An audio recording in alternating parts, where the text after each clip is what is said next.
Continuing Part 2, The World of the Names. The Inexplicable Halachah. The original Jewish practice of life forms a characteristic phenomenon of acting gratuitously. From ancient lore, Judaism is acquainted with an immense complex of directions related to everyday life, expatiating on practically every detail of life.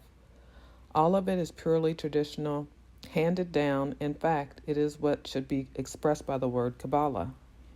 These directions for everyday life, halachah, passably translated as going the way, people sometimes try to explain and motivate as something rational, as something profitable, in a modern way which, for all that, is as old as the history of mankind, the history of the exile. Now it is said that this way of thinking, according to those directions, improves hygiene. Now that makes man honest, less given to criminal offenses. Now that makes man social-minded or national-minded or even universal-minded.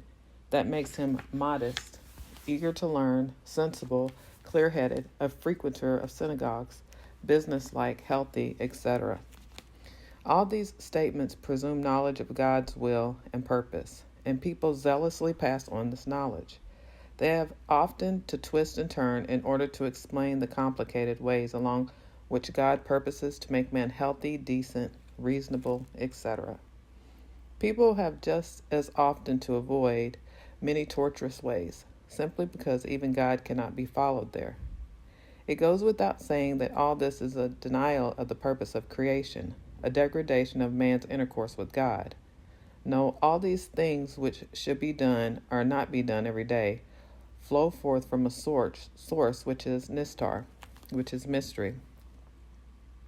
This source is connected with the world in which the Neshamah has been listening and receiving tuition previous to her entrance into the body.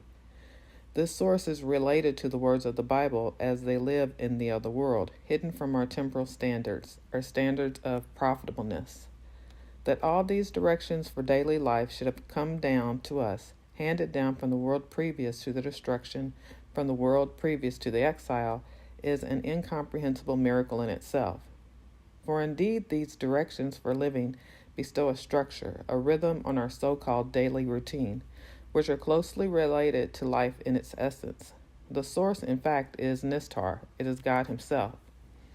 This similarly implies that all motives of rationalism, of profitableness, all motives of health, national politics, psychology, etc., must be dashed to pieces against this great concept of Nistar, secret, mystery.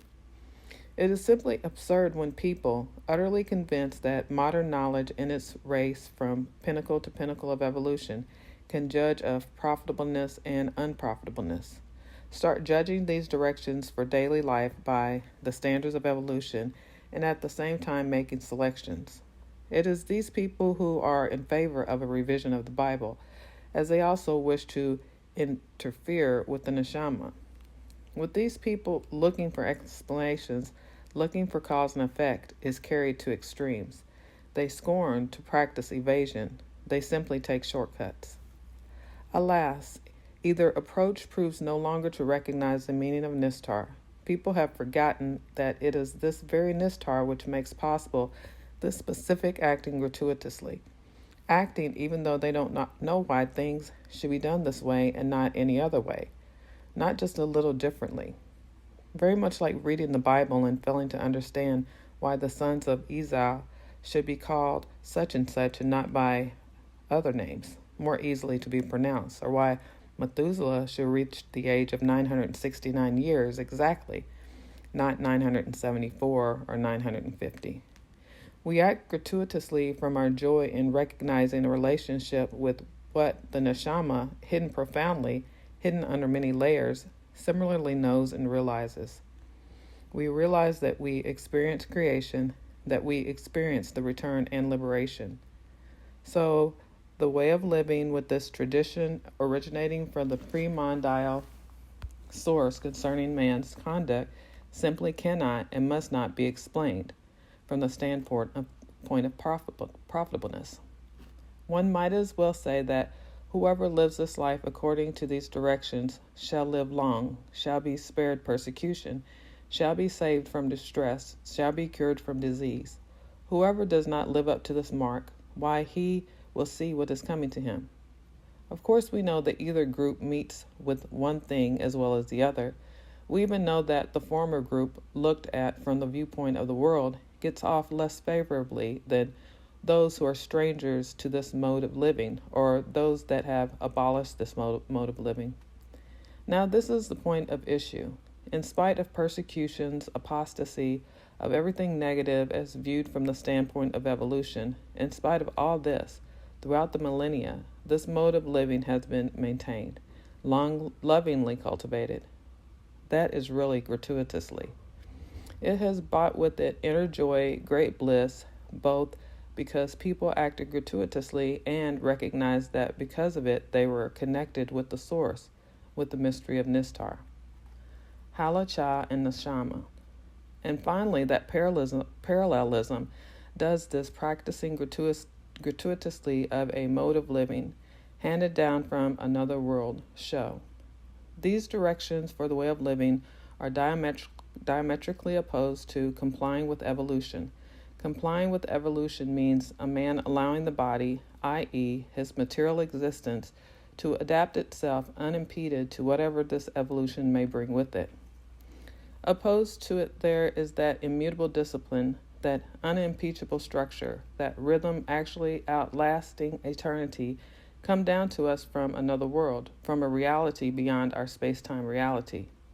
It stands there as the Neshamah in the midst of evolution, for indeed it comes along with the Neshamah.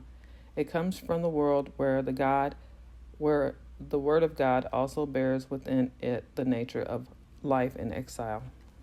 These directions for the mode of life are like the Neshamah.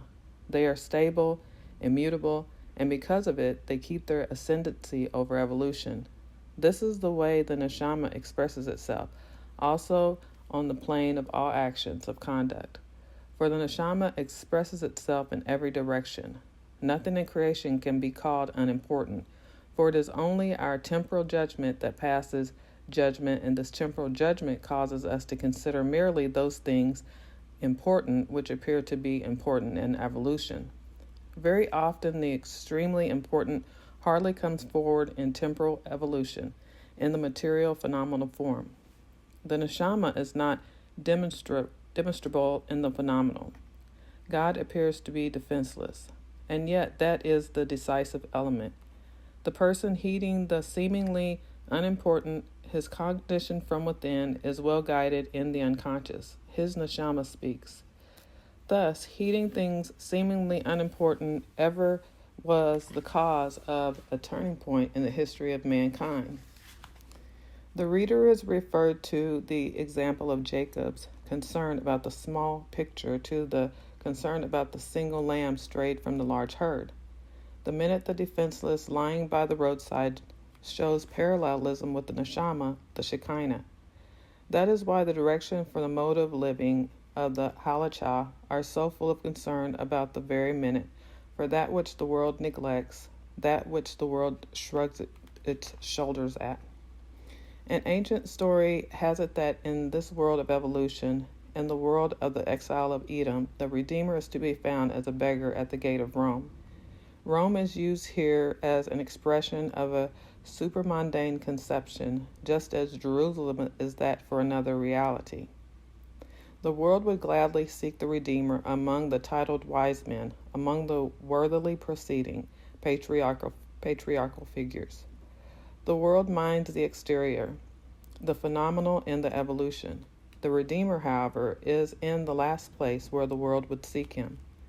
The Redeemer expresses himself in all things. Wherever something is pointed out to us which is of no importance to the world, the chances are that the Redeemer is pointed at. For indeed the Redeemer lives in that which to the world is unimportant. God too is hiding his face here. The Neshamah similarly proves to be this inconspicuous. It is only an indication from another world, from a world where the Neshamah lives, where the Redeemer also lives, that can point out the significance of the minute, the unassuming to the world of evolution. Thus, these directions for the way of living are the light in the hands of man, the light which enables him to proceed with joy. They come from the complex called the oral Torah. The oral Torah forms part of the Neshamah. The Neshamah learns it also from the angel. In this world of the exile, the oral Torah similarly assumes a form, similarly assumes a body. It implies that the beginning of the exile is also the beginning of the composition of this oral Torah. It is henceforth also experienced physically. Every day, every moment it finds expression in the actions of man. The body of man is the living expression of this miraculous structure of the previous world of paradise. And the body does all these things because the human being is eager to act gratuitously. He has tasted the miracle in tradition. He is now eager to act gratuitously.